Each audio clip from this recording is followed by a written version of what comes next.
कुछ राजद के दलाल सब इस बात से तेजस्वी जी को अवगत नहीं होने देते हैं। उस चीज़ को हमने अवगत कराने आए हैं राघोपुर से, और ये बात हम अवगत करा के जाएंगे। एकदम खुलेआम घूस लेकर भर्ती हुई है।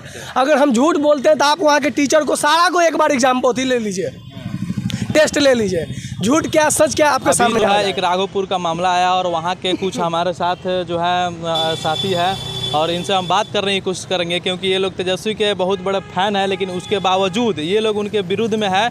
और जो है वहाँ के कुछ स्कूल का मामला है, इन्हीं लोग से जानने की हम कोशिश करेंगे कि आखिर वो मामला क्या है जिससे ये लोग तेजस्वी यादव के फैन होने के बावजूद भी उन पर जो है ये भड़के हुए हैं। तो सबसे पहले भैया, जो तेजस्वी यादव का मतलब क्षेत्र है वहाँ पर काम नहीं हो रहा है, या क्या आप लोग का कमी है जो तेजस्वी यादव के विरुद्ध में आप लोग जा रहे हैं? देखिए भैया, पहली बात तो ये है कि हम तेजस्वी जी को विरोध नहीं कर रहे हैं, हम बस उनका आँख खोलने का काम कर रहे हैं कि भैया आपका विधानसभा होते हुए भी वहाँ कुछ लोगों की दलाली के कारण राघोपुर पिछड़ा जा रहा है। हम राघोपुर से एक समस्या लेकर आए हैं शिक्षा को लेकर। वहाँ एक ही विद्यालय के परिसर में 5-5 विद्यालय संचालित किया जा रहा है, लेकिन इस संदर्भ में वहाँ के आला अधिकारी लोग के कान पर जू नहीं रेंग रहा है कि आपका विधानसभा क्षेत्र का मामला है। इसके पहले उठाए थे? हाँ, इसके पहले हम उठाए, पेपर पब्लिश थे भैया। आप पेपर देख लीजिएगा, दिखा दीजिए थोड़ा सा, पेपर फोकस कर दीजिए। हाँ, वहाँ भैया 2262 बच्चे का सवाल है, एक दो बच्चे का सवाल नहीं है। एक ही विद्यालय के परिसर में 5-5 विद्यालय का संचालन किया जा रहा है, लेकिन वहाँ के शिक्षा पदाधिकारी जी बोलते हैं कि इस संदर्भ में हमको जानकारी नहीं है।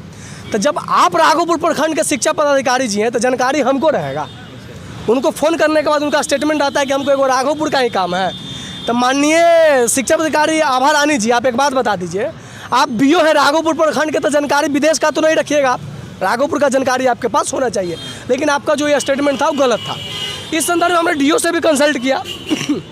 डीओ साहब का ये कहना था कि उस विद्यालय का ज़मीन नहीं है। तो डीओ साहब एक बात हमको बता दीजिए, 1960 से स्कूल अपने जगह पर चल रहा था, तब उसका ज़मीन था। आपको जानकारी नहीं होगी डीओ साहब, तो एक बात आपको हम बता दें, राघोपुर विधानसभा अंतर्गत 135 विद्यालय में 100 विद्यालय का ज़मीन नहीं है, फिर भी वो अपने जगह संचालित हो रहा है। अच्छा, एक बार क्लियर कर दीजिए फिर से, मतलब कि स्कूल में क्या क्या कमी है? स्कूल में कमी ये है कि वहाँ के शिक्षक को तो सही मायने में कुछ नहीं आता है। सबसे पहले वहाँ के शिक्षक की जांच होनी चाहिए। अगर सही से पूछ दीजिएगा केंद्र का मंत्रिमंडल तो सब मुँह बांधेगा, क्योंकि उन लोगों के कुछ पता नहीं है। बच्चों को पढ़ाई के नाम पे कुछ नहीं मिल रहा है। कैसे भर्ती हो गया है? वो लोग सब मुखिया, आप बड़ा डीओ साहब सबकी सब पढ़वी पर हो गया है भर्ती। आप चेक कीजिए, नहीं तो चेक करने वाली बात है। घूस लेकर भर्ती हुई है, एकदम खुलेआम घूस लेकर भर्ती हुई है। अगर हम झूठ बोलते हैं तो आप वहाँ के टीचर को सारा को एक बार एग्जाम पोथी ले लीजिए, टेस्ट ले लीजिए, झूठ क्या सच क्या आपके सामने आ जाएगा।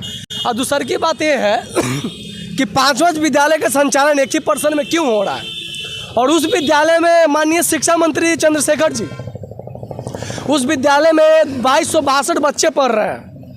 क्या आपको लग रहा है कि एक छत के नीचे 2262 बच्चे संभव है? नहीं है। वहाँ के डीओ साहब द्वारा व्यक्ति विशेष की भावना रखी जाती है। डीओ साहब को पहली बात निष्पक्ष होना चाहिए। वो हमको हवाला देते हैं कि उस ज़मीन उस स्कूल का कागज़ नहीं है, लेकिन जहाँ 5 स्कूल चल रहा है ना सर, उसका भी कागज़ नहीं है। तो वो फिर किस संविधान के दायरे में आता है कि एक स्कूल के परिसर में ज़मीन का हवाला दिया जाए, दूसरे विद्यालय के परिसर में बोला जाए कि हाँ ये चल सकता है? जो कि तेजस्वी यादव का गृह क्षेत्र है, और तेजस्वी यादव इस पर कार्रवाई नहीं कर रहे हैं।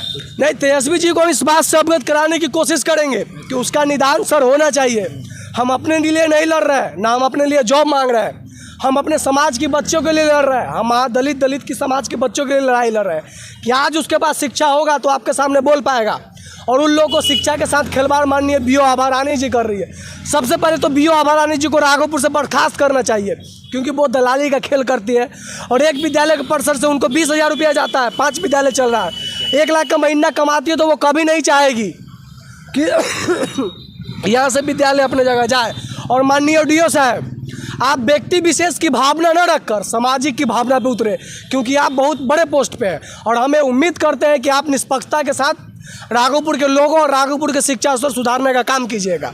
और माननीय तेजस्वी भैया चंद्रशेखर जी, तेजस्वी भैया वो आपका अपना क्षेत्र पड़ता है, आप खुद वहाँ पहुँचिए और वहाँ के मूलभूत आवश्यकताओं से, वहाँ के मूलभूत परेशानियों से अवगत होने का काम कीजिए, क्योंकि वहाँ के कुछ राजद के टुच्चे दलाल साहब आपको अवगत नहीं होने देते हैं। और आपको ये पता नहीं चल रहा है कि आपके विधानसभा के अंदर शिक्षा में बच्चों के साथ खिलवाड़ किया जा रहा है और स्कैम का काम किया जा रहा है। आपका नाम क्या हुआ?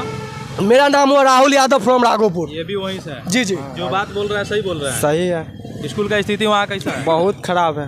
अच्छा, अभी तेजस्वी यादव को कुछ ही दिन हुआ है सत्ता में आए हुए, तो क्या उम्मीद इतना जल्दी लगाना शुरू? पहली बात भैया कि हम मुख्यमंत्री या उप मुख्यमंत्री जी से सवाल लेके नहीं आए, हम अपना विधायक से सवाल लेके आए, क्योंकि पहले वो बड़ा विधायक है।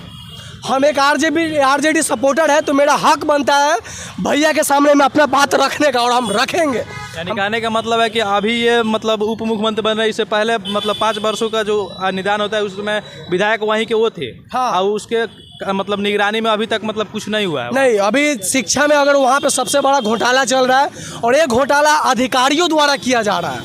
वहाँ के बीओ आभा रानी, जिला शिक्षा पदाधिकारी, इन लोग के द्वारा सरासर शिक्षा में बच्चों के साथ खिलवाड़ किया जा रहा है।